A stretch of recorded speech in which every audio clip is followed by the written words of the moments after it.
Yeah, lah, so it's exactly the stereotype lah. Like what I say, are you going to save $10 a day and you sacrifice everything else? Clickbait lah. Ayo, well. Clickbait. The Okay. 25 years old bought condo also is like clickbait lah. Put a photo somewhere with the girl, you know. Wow, straight away viral. So for Kelvin, are you gonna move over to a condo soon? I'm quite sure you're earning more than 20K a month though. So Let me show. yeah. Nah. So as a Malaysian, I don't see the point of moving into condo because half of my life I've been living in a space 4 times larger than your condo at much lower price. Bunti, what if your kids say I need 100K to buy a house in Orchard so that I can show that my associates that doing FA can do well? Welcome back to another episode of the Backholder Pod. So I think today we have a hot news coming out from Straits Time, where there was a very intriguing title talking about how a 25-year-old guy recently just paid the down payment for a prime area condo. I think the sales price was around 1.3 million. So I'll pass the time over to Bunti, where he'll just quickly summarize the article for us. From what I read, right, the person is a young guy, so he's only 25 years old. So instead of buying BTO or HDB, he decided to buy a condo. So this is the article from Yahoo Finance. So I think he mentioned about like he borrowed 100K from his mother, and then together with to help him pay down the down payment of $354,000. So my thinking is a bit like what a while ago woke Salaryman that did a comic on this why insurance. Wait, is this guy a financial advisor? Yes, he is. So they mentioned that why financial advisors have to make themselves look wealthy on the upfront. So because image is important so the rationale is like, would you rather trust someone who looks richer on the outside, or will you trust someone who looks like maybe like me, the cloak a bit hole in the there, then they come and meet you.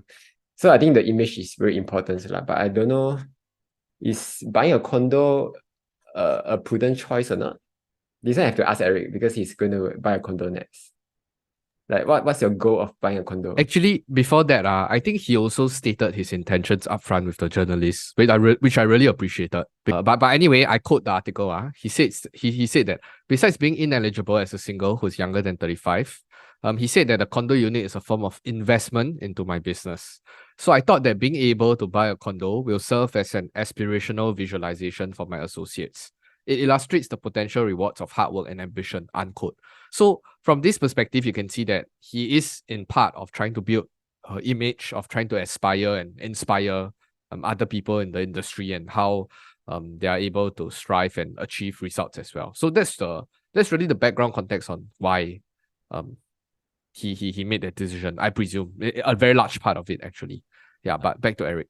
Bunti. Yeah, and he also said that this is an investment, and then he planned to sell the properties maybe a few years down the road, and he can upgrade to a larger unit, right? Because the unit that he bought is very small. I recall it's maybe like, I don't know, 400 square feet or so. So it's a very small unit. It's good for him now. He has some utility because it is at central locations and he need to meet clients. So I think it makes sense at his current stage to, like treat as a business investment. And then when he needs a larger unit for family, then upgrade later. Nothing wrong with that, right? Yeah. Hey guys, have you heard? Heard what? Your stock 10x Not yet lah. But Weibo Fund Any Amount promo is back. Wow, any amount? Any amount. You fund $1 also can. Then you'll get up to USD $800 worth of free gifts. So if you haven't signed up to Weibo yet, you can sign up using the links down below. But I'm worried with the lens on looking at property purely from investment perspective, because you'll be very harped onto trying to always exit with a profit or even a handsome profit. So I've seen in some chat groups, particularly 1M65, they were discussing about the area of the land. It's a first floor, it's a small condo, and it's in prime area. Exit opportunities might be worrisome if the market goes into a downturn. I know there's a lot of influencers in Singapore has been touting for a short-term top, right, or short-term peak, whether is it Josh Tan, Mr. Lu, whoever. They are saying that the property cycle is going to enter into a slowdown. That's their perspective. I don't know. This is speculating at best, but I'm just saying like it's not really a very healthy way to keep thinking property as an investment, because ultimately it's still a place to stay. My stance is quite similar to China, where property is for own stay. But yeah, sorry, back to Eric. What was the question again? Calvin said, Buy condo. yeah, buying a condo, you are the closest to the spectrum. So what's your perspective on this? I think in the article it did mention that he's bringing back home like 20 over K, right, per month. So if you work out the math, right, 20 over K maybe plus, next time he get married and all that. Okay, just counting his own salary, right? I think 20 over K buying a condo is quite okay. He paid down 300K. That leaves about 900-ish.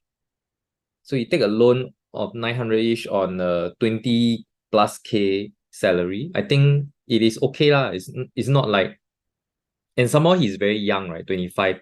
Can take a 35 years loan period to repay. Of course, he pay a bit more interest lah when the period is long, but I think the monthly mortgage is still manageable. I don't know why you think it's not prudent though. Like, is there a reason why you say like his salary is like 20 No, okay? I'm saying looking at property as an investment is not very prudent to keep thinking that you want to profit from property, because that has been the main ideology that was propagated for the last 30 over years. I think it's a common phenomenon even for he's my age, by the way, so we are all 25. Respect to him, hats off to him for getting 20K a month. A lot of people in my own circle, they're not earning as much as him, but I think on an undergraduate level, you can look at all the surveys. The pay is quite transparent.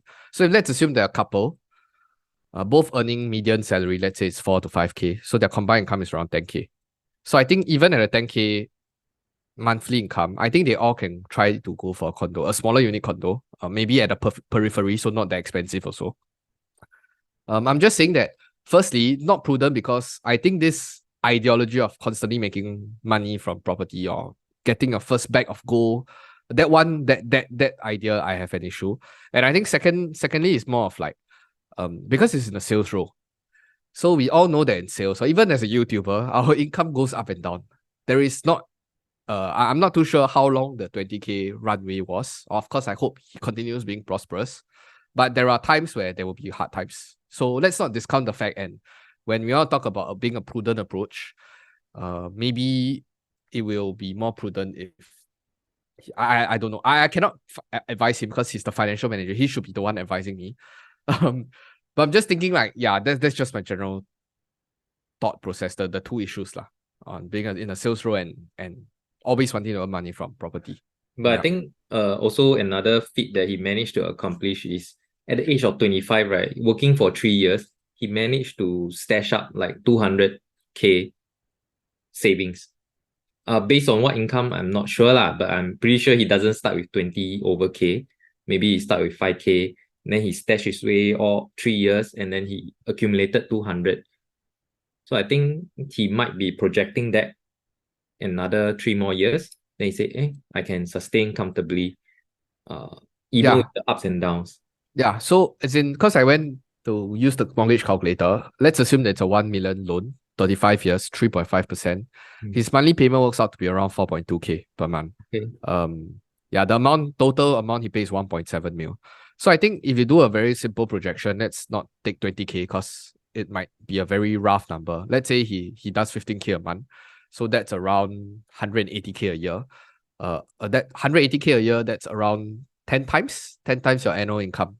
So I think it's okay. It's 10 times is not too bad compared to China. I think sometimes that's 30 years or 60 years of your annual income, which is quite ridiculous.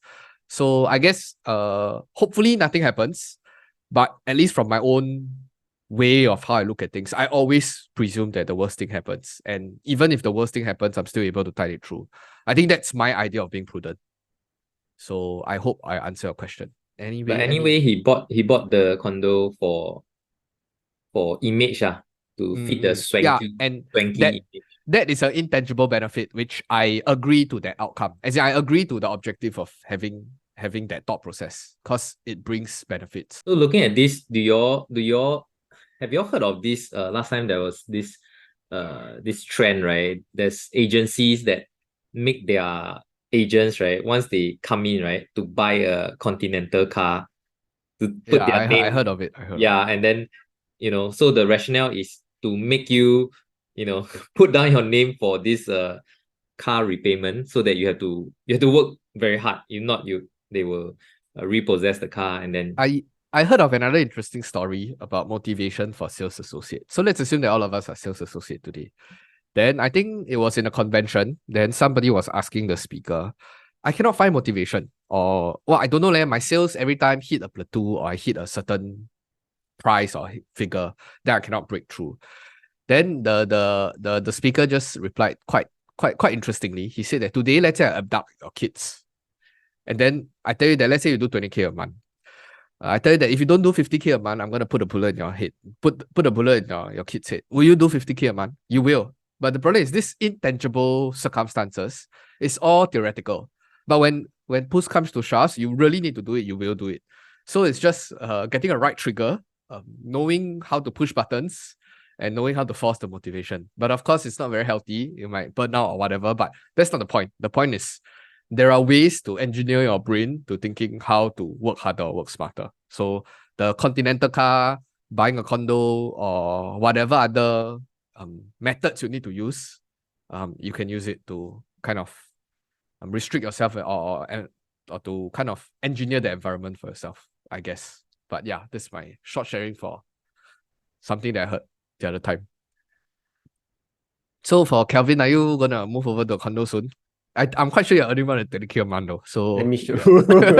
Nah, I earn less than that. Let me just share some screen. Sabo Sabo.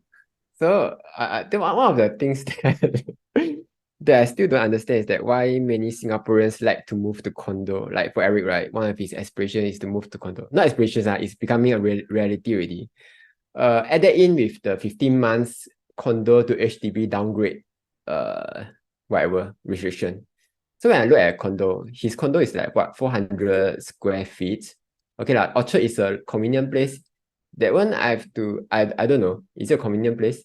With Singapore being so small, and if you are rich enough to buy a condo, you should be rich enough to buy a car lah. And I think a car for a financial advisor is more important than a condo in an Orchard. What my opinion is nowhere near his level lah, in terms of financial advice. So when I look at condo, right, I'm sure Bunti would more or less agree with me. If this is a house in Ipoh lah, this house costs $450,000. It has 1,800 square feet, basically 4 times larger.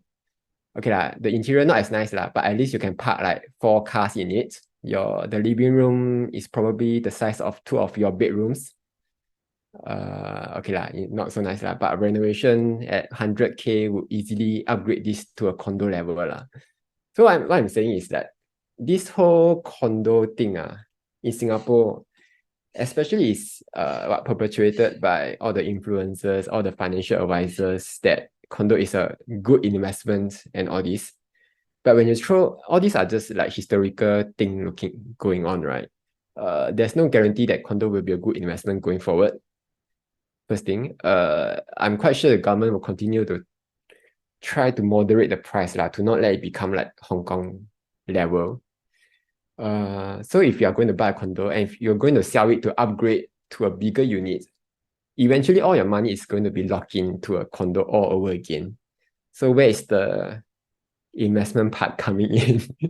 Then the other thing, the condo rental yield is actually lower than HDB. So for condo, you can rent like 2-3%, not including the amount 400-500 that you have to pay for condo maintenance fee. Whereas for HDB, it's about 4-6% rental yield. So in terms of investment, straight away, HDB will already win a condo. Yeah, plus HDB, you have 2.6% loan versus a condo now is like 4%. Okay, like maybe 3.8%. So no matter how I see condo, it doesn't make sense to me at all. Just because you're locking so much money into a condo, unless you have a real use case, unless you're going to invite all your customers into your condo, see your beautiful lights, see your what Google Alexa, whatever. but even so, right, you can't park 4 cars in a condo. Or maybe you can, you just buy more parking space. So as a Malaysian, as an ex-Malaysian, I don't see the point of moving into condo because half of my life I've been living in a space 4 times larger than your condo at much lower price. There's no way I will move into a much smaller space lah. HDB is good enough for me. From how I understand this, right, I think Kelvin only has 2 potential places to live. So he's currently at a HDB. The next upgrade will definitely be a landed lah. I mean, he's on track to it, I suppose. So next time maybe he can open his house and show us Google Alexa in his landed property. No, But I think it's back to what what you can say is what's your goal of doing it? Why would I move into a landed when condo already has done all the maintenance for you, right? You know, you haven't think about all the garbage thing, all the fixing of the roof thing.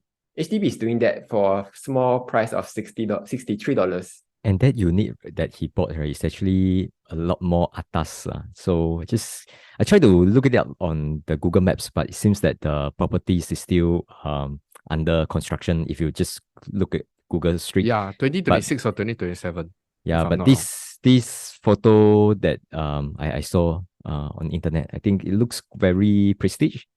So I think that makes a lot of difference. Like it project the image of like, okay, this is where you should stay if you are successful, right? Not like the photo that you just shown, right, Kevin? Then you have to bring out the Mr. Lu in the HDB photo lah. He wearing a coat in front of HDB. I don't know. You probably give the equal image of success lah. Yeah, true. You Okay. just So I just wanted to circle back to earlier discussion. So Eric was basically, because he's a good benchmark, right? Because same age, whatever. Then Eric was asking me why not I try to get a condo and then get 100,000 from my parents or so to go and down pay for a condo, right? At least personally for me, I think that there is no issue to get money from your parents to try to down pay a condo or what, because at the end of the day, he claims that he's paying back with interest, and I believe that he will.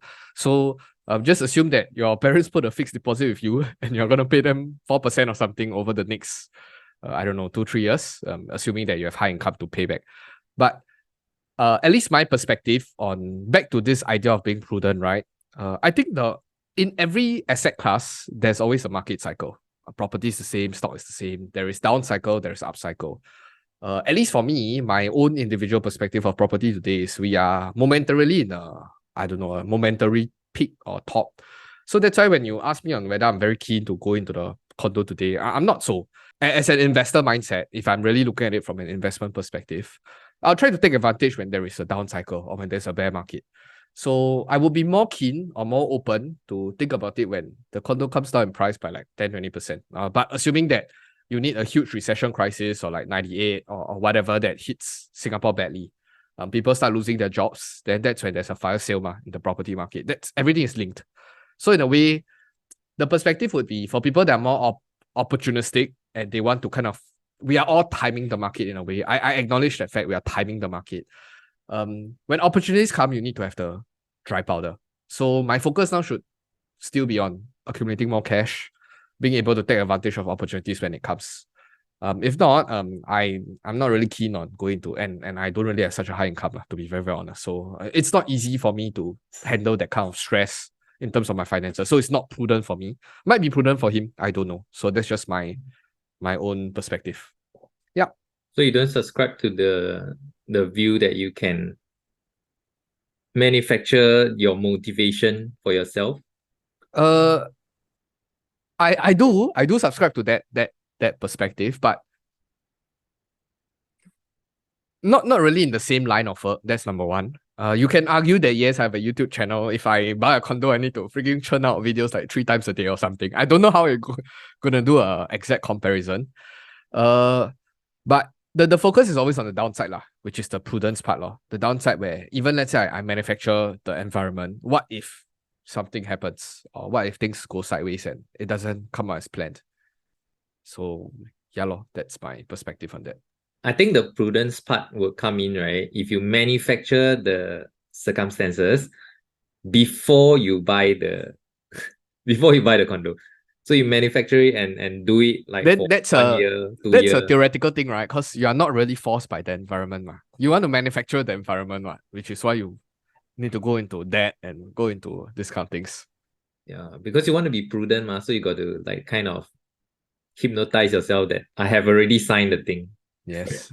Maybe I'll go and take Kelvin's YouTube course to to know how to grow my audience bigger and sell more stuff. There is a lot of considerations that go into a property investment specifically. For him, I think it makes sense, to be very, very honest, because of his predicament, the image that he wishes to portray and the objective he wishes to achieve. But I think for the rest of us, at least for the layman like myself, number one, I can't afford it. Number two, it's too tight. And number three, it's not prudent for my circumstances. So I hope I managed to share my own perspective here. Okay, so this is like the pipeline of private residential units and EC. So you can see like it's going down for the next 5 years gradually. And then you can go and Google this article.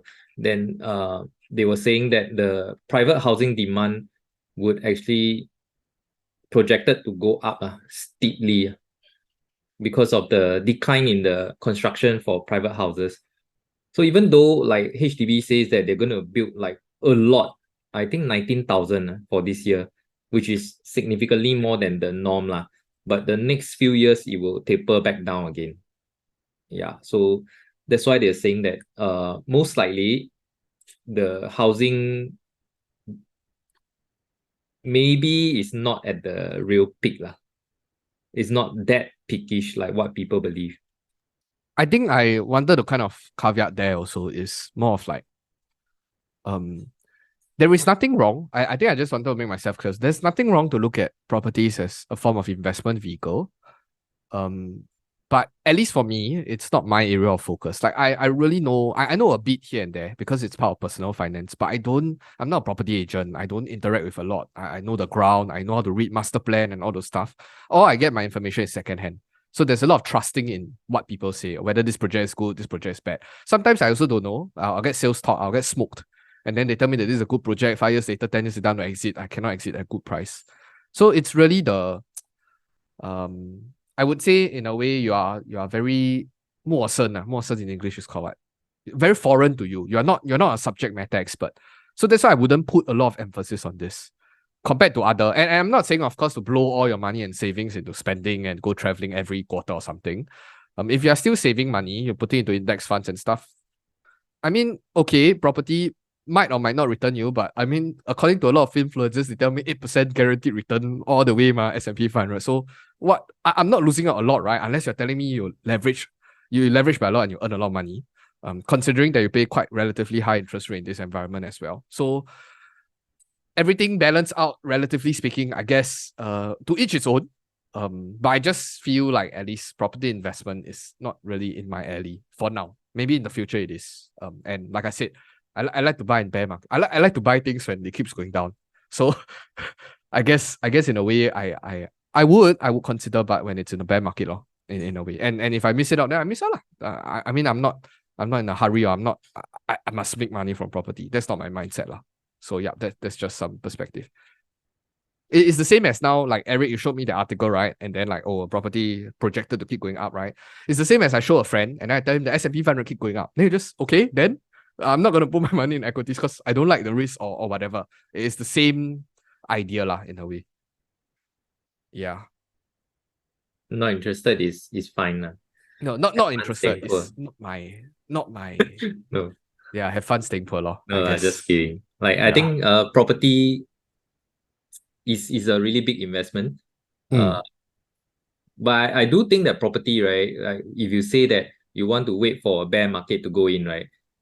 When Singapore property drops 20% to 30%, We are quite jialat. At that point, right, you'll be thinking of how do I keep my job?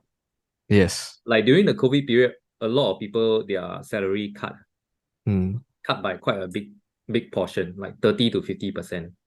Yeah, because the company is closed, Correct. So correct. So the idea is always on the dry powder part. I believe that all my investments will be down also if Singapore, or assuming that if it's a 98, something like 98, I think the US actually stayed relatively okay. because it's a very contained recession or in this part of the globe. But then after that, 2 years later, it became .com, so everybody crashed together, so all die.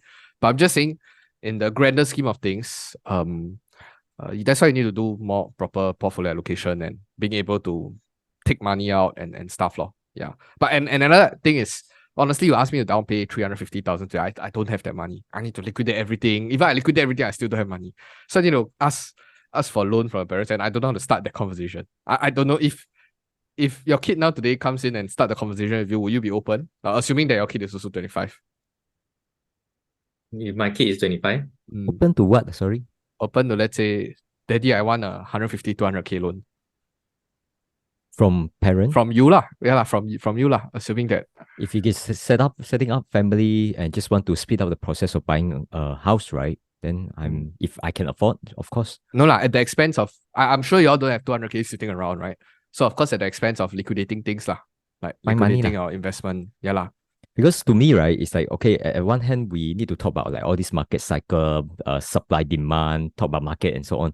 But essentially, when you know that this house is really bought for the family, right, it's really for own use, to me, that take priority over the timing partner. But then the logic a bit weird though. If it's for own use, they can always go for other things, for other ways, for other alternatives, right? For own use, to me, it's like, okay, what's the alternative if I don't, let's say, like, don't help up a bit in terms of the down payment, right? So probably just have to wait, let's say, a couple more years to save up more money for the down payment. And what happened in between, right? Is it like, okay, he wanted to, like move out, want to get married, now just delay the entire process, right? Or stay outside, find a place to rent, and is he happy to pay the rental or not? So these are the alternatives that of course you can consider.